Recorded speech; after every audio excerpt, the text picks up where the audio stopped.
Այս հիվանդությունը հաճախ անվանում են մեծ ձևացնող, քանի որ դրա ախտանշանները խաչվում են այլ հիվանդությունների հետ։ Պաթոլոգիան սկսվում է որպես անցավ խոց, սովորաբար սեռական օրգանների վրա, ինչպես նաև ուղիղ աղիքում կամ բերանի խոռոչում։ Դուք կարող եք վարակվել տարիներ շարունակ չնկատելով որևէ ախտանիշ։ Պաթոլոգիայով վարակվելուց խուսափելու բանաձևի,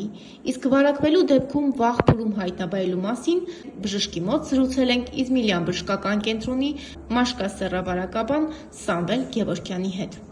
Ներկայացնեմ ձեզ, ինքը հիվանդությունը բավական երկար եւ հետաքրքիր պատմություն ունի։ Առաջինը, երբ որ ի հայտ եկավ եւ այդ հիվանդության մասին իմացան Եվրոպայում, դա Կոլումբոսի առաջի ճանապարհորդության ժամանակ էր, երբ որ գնաց հայտնաբերելու Հնդկաստանը, հայտնաբերեց ամերիկյան մայրցամաքը, պարզաբնիկները շփվելով, վերադառնալով նավաստիները հիվանդությունը տարածեցին Իսպանիայում։ Պաստորեն հիվանդությունը սկսվել է Իսպանիայից,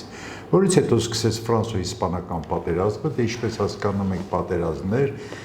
ավեր, ջար, բռնաբարություն եւ հիվանդությունը մեծ տարածում ստացավ ամբողջ Եվրոպայում։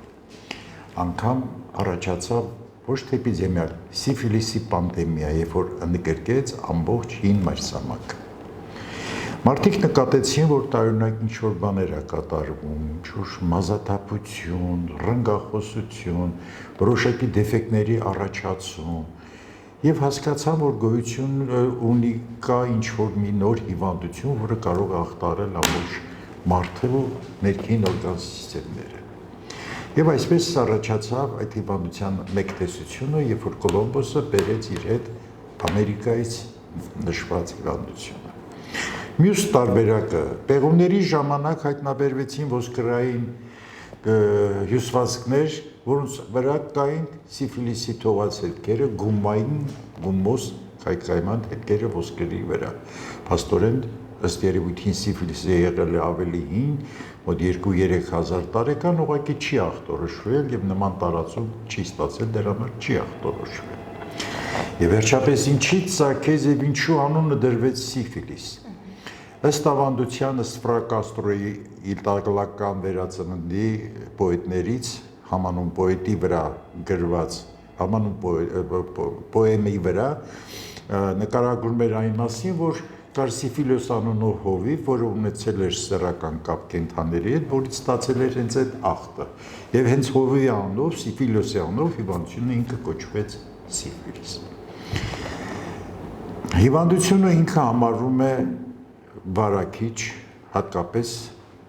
ոչ միայն սեռական ճանապարհով, այլև հիվանդությունը կարող է տարածվել ոչ բնական սեռական ճանապարհով։ Հիվանդության առաջին նշանները դա համարվում են կոշտ շանկրը։ Իհարկե, մինչև 20-րդ դարը հիվանդությունը ինքը ուներ շատ, այսպես ասած, տարածվածությամբ հետ հանդեպ ուներ նաև որոշակի նշաններ, որոնք կոնկրետ իրենք հիվանդությունը չէին դիագնոզում։ 16-րդ դարի երկրորդ կեսին անգամ կարծում էին, որ բոլոր առավելապես սեռական ճանապարհով փոխանցված հիվանդությունները դա հենց նույն սիֆիլիսն է։ Մինչև 19-րդ դարի վերջ եւ 20-րդ դար, երբ որ հայտնաբերեցին Շաուդինը եւ Հոֆմանը հայտնաբերեց դժգույն սպիրոխետան, դա համարվում էր սիֆիլիսի հարուցիչը եւ Նեյսերը հայտնաբերեց գոնոկոկը, որը եւ սկզբից դրեց գոնորեային եւ սկսեցին տարբերակել առավելապես սեռական ճանապարհով փոխանցվող հիվանդությունները։ Ինքը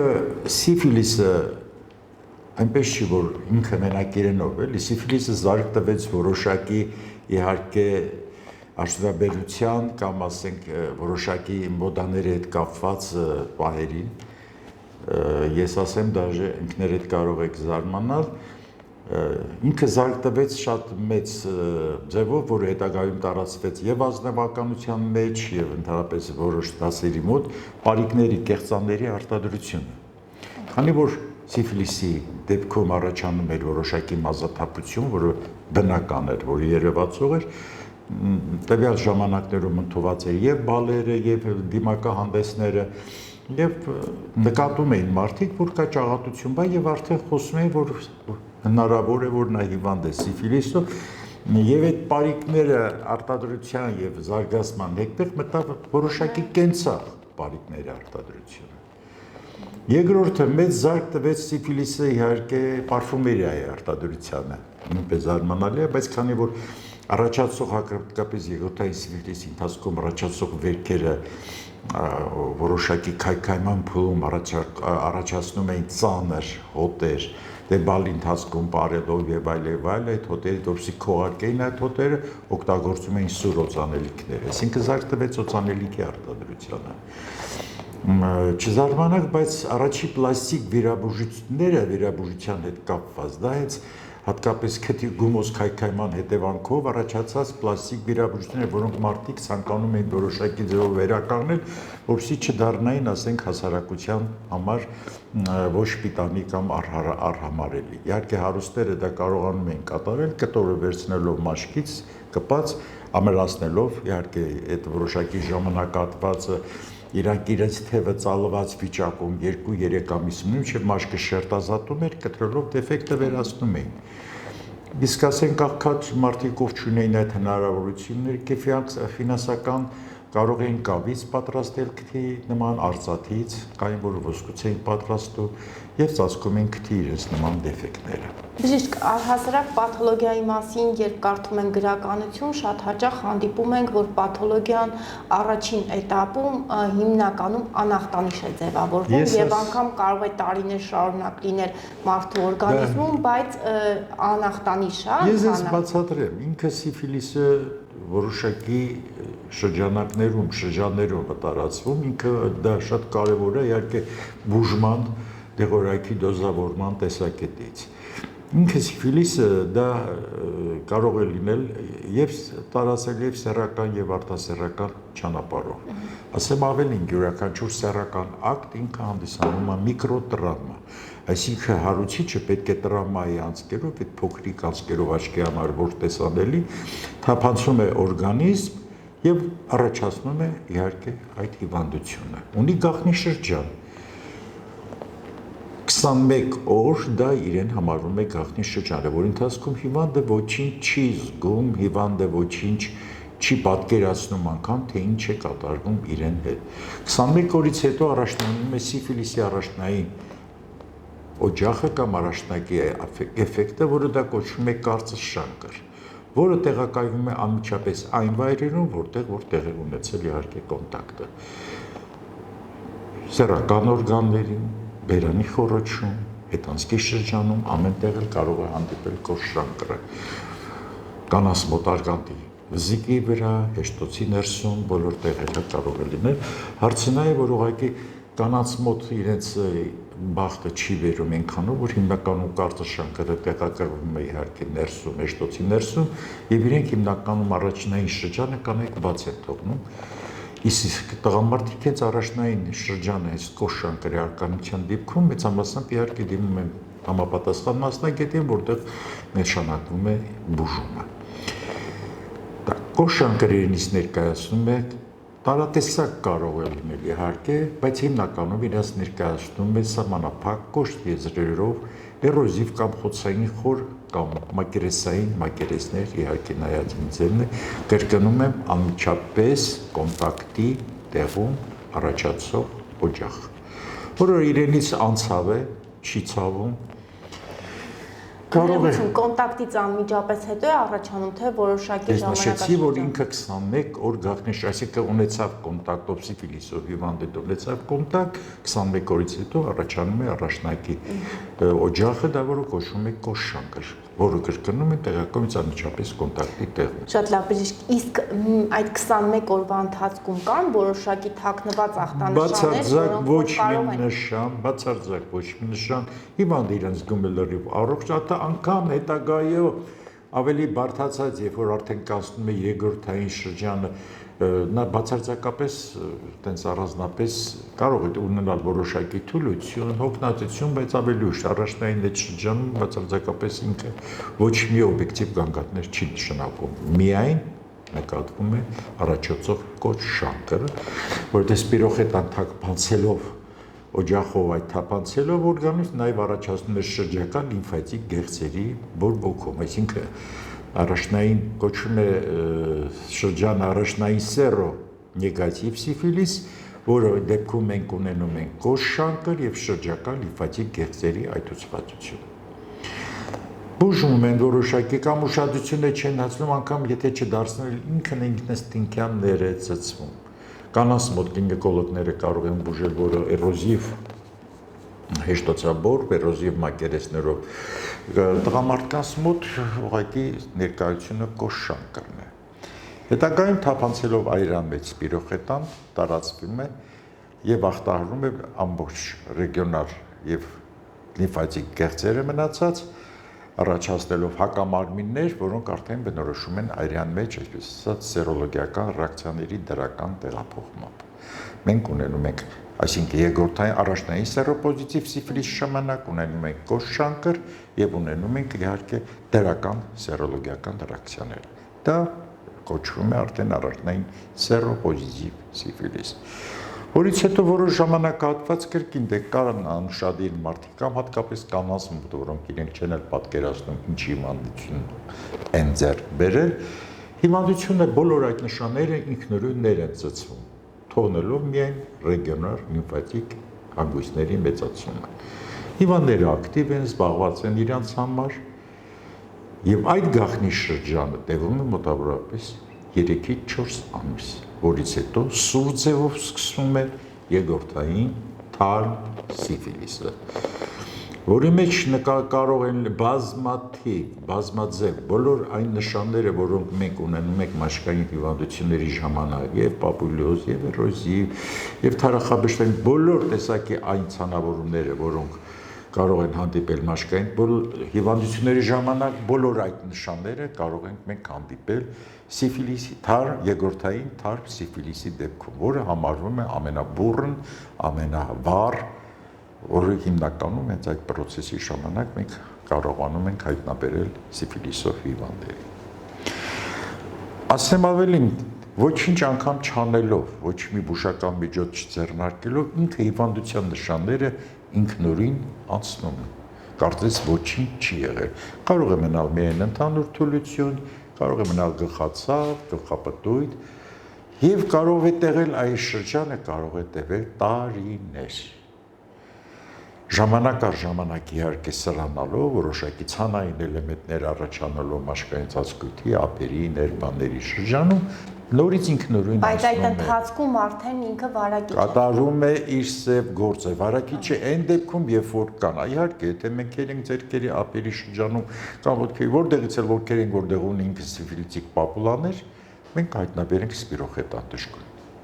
Այսինքն այնտեղից է վարակիչ, որտեղ որ այդ կարծր շանկրն է։ Կարծր շանկրը արդեն արմորացեք, արդեն կարծրի շանկրի մասին կարծր շանկրը լինում է միայն առաջնային սիֆիլիսի ժամանակ։ Նա ներծծվում է անհետ առանց հետևանք թողելով եւ արդեն սկսվում է իհարկե երկրորդ շրջանը սիֆիլիսի թամ, անյութեւ ռեցիդիվ շրջանը, ժամանակ առ ժամանակ հիվանդությունը արտահայտվելով որոշակի ձևով, անտենորից ներծծելով եւ տևելով մինչեւ 8-10 տարի։ Երբ որ հիվանդությունը արդեն անցնում է երրորդային սիֆիլիսի, առաջացնելով կայուն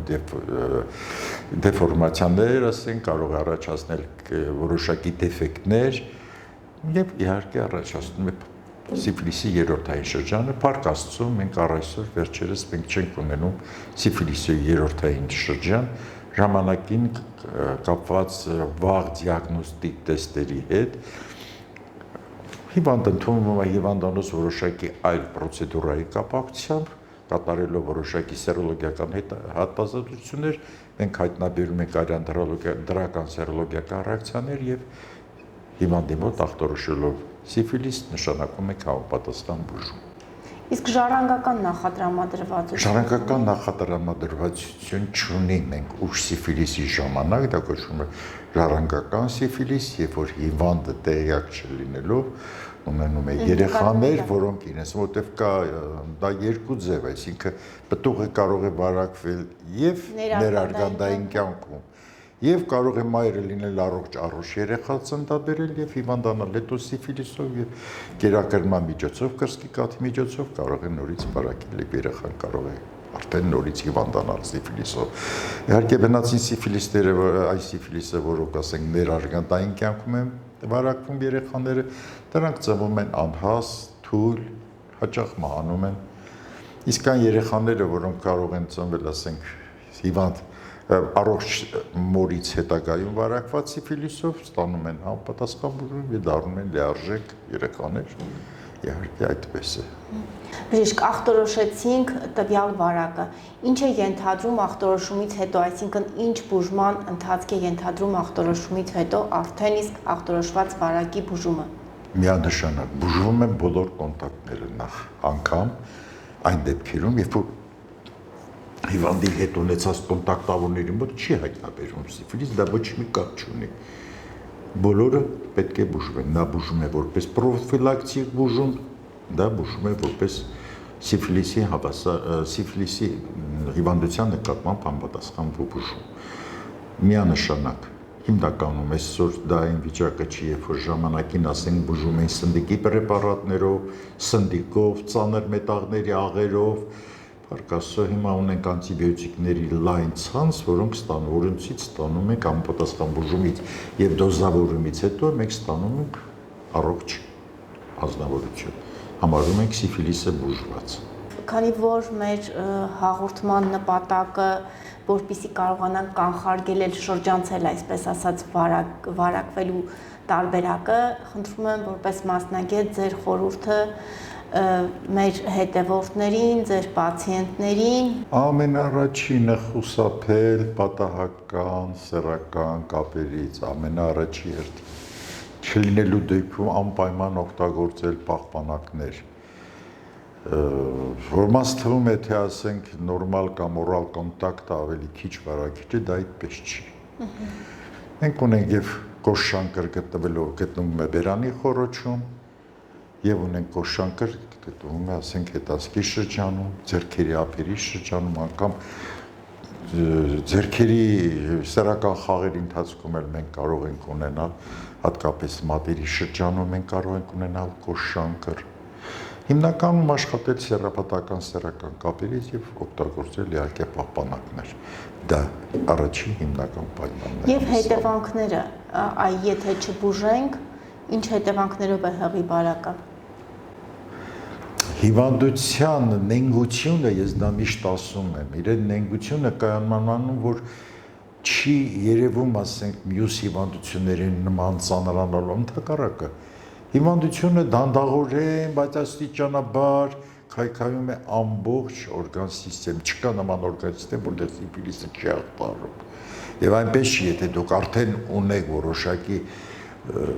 պաթոլոգիկ վիճակ տարբեր օրգան սիստեմների հետ, դուք բուժելով վերացնում եք նաև այդ հետևանքները, ոչ, դուք ընդհանրապես վերացնում եք սիֆիլիսը, բայց իրեն թողած հետևանքները արդեն անվերադարձ են։ Առաջերտին իհարկե եւ ծանր ձևով ինքնախտարում է մարդու նյարդային համակարգը։ Առաջացելով ողնաշարի հետ կապված պրոցեսներ, կենտրոնական ներվային համակարգի հետ կապված փոփոխություններ, հոգեկան հիվանդություններ, քայլվածքի փոփոխություն եւ այլ ծանր իրավիճակներ, որոնք կարող են առաջանալ սիֆիլիսի ախտարումից հետո։ Շնորհակալ եմ բժիշկ, շնորհակալ եմ շատ կարևոր թեմայի շուրջ այսքան մասնագիտական եւ